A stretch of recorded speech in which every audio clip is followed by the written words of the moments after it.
Hi everyone. So we already discussed about the two basic principles, that is recognition and identification. Then next one is individualization.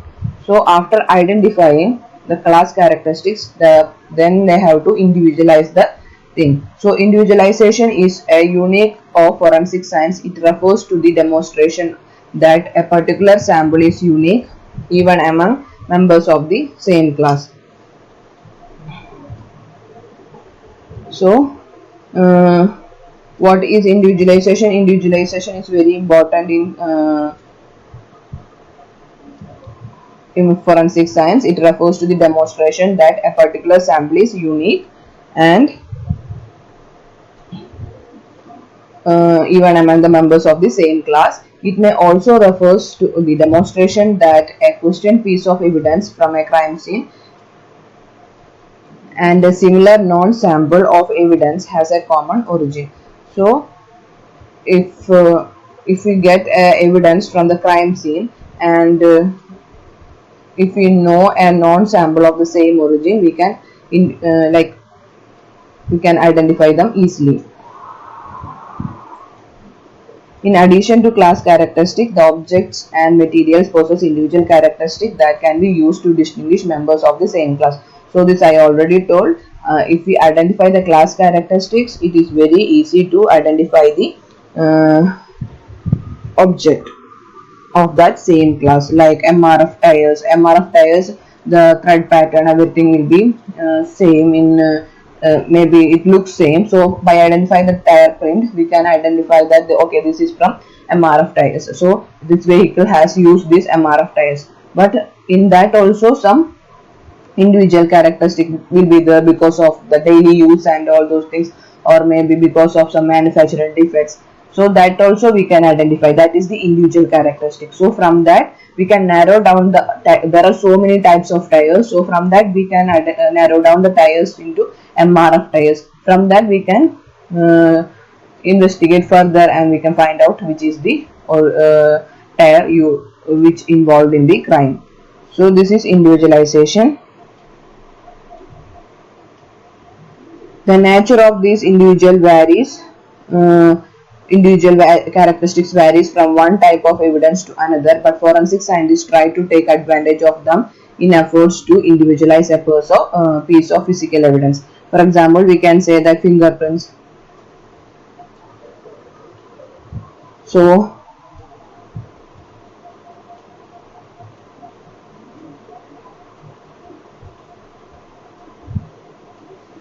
then dental evidence and dental records. These are some fingerprints have their own individuality. Then dental records and dental evidence like bite marks and all such things has their own individual characteristic.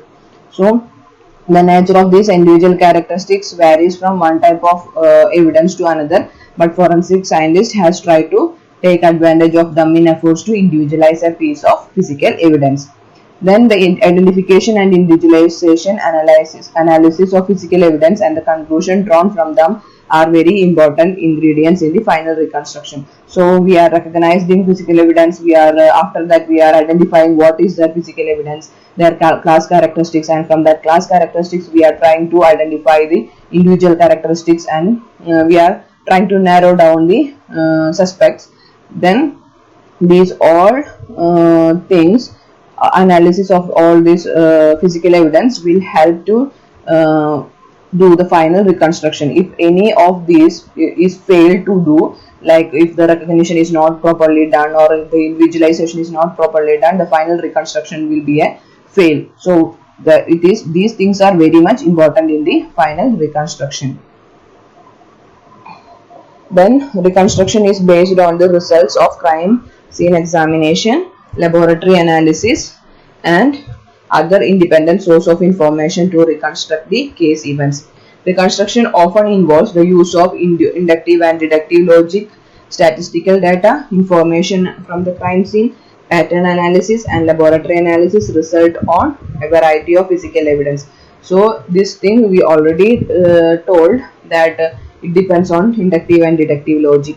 Then statistical data, like analysis, then information from the crime scene, what all things we are evidences we are getting from the crime scene, and from the witnesses present there, and from the victim, then the pattern analysis and laboratory analysis result, like when we send these things to forensic labs, the result will come, and from that result, so the investigating officer should link all these evidences and finally has to reconstruct the crime scene. So reconstruction can be a very complex task, linking many type of physical evidence, stain pattern information, analytical results, investigative information, and other documentary and testimonial evidence into a complete entity.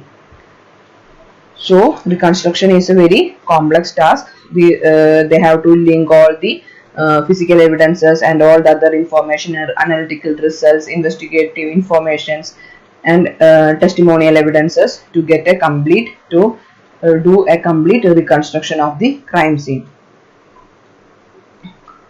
The developing fields of artificial intelligence like CODIS and AFIS, for example, and an expert system have opened up a new dimension in reconstruction. So these kind of artificial intelligence like automated fingerprint integrated system and CODIS, so these kind of new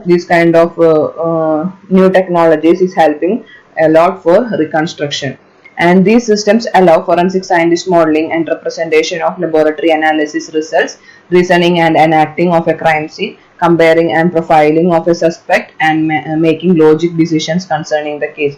So these CODIS and FEs are allowing the forensic scientists for doing like modeling and representation of laboratory analysis results and easy comparison, and these things are helping them to make a logic decision about the concerning case, for like for comparing and profiling a suspect and acting of a crime scene, like that.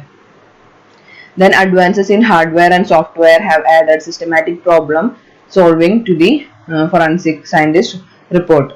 Then reconstructions are often desirable in criminal cases in which eyewitness evidence is absent or unreliable. So if the eyewitness is not there, and if the forensic scientist if the evidences are not reliable, so the what the investigating officer should do is that reconstruction is the only way. They are important in many other types of cases too, such as automobile and airplane accidents, fire and arson investigation, and other major disasters. In the last month, a plane crash occurred in our Kozhikode airport, Calicut airport. So if you remember, our news channels were reconstructing, they were showing how the plane accident occurred. They reconstructed the whole event like 3D film making, like that, 3D video, like that. They reconstructed whole video. So in cases such as airplane accidents, fire and arson also, we can like how it happened, we can do it do the reconstruction using softwares, like from where the fire originated, how it started, then how it spread the whole room, and all kind of things we can reconstruct it. So in mass disasters also reconstruction can do this. These are very important to identify what had happened, like that. So these are the basic principles of reconstruction: recognition, identification, individualization, and reconstruction. So if you have any doubts, let me know. We'll clear it in the discussion session. Thank you.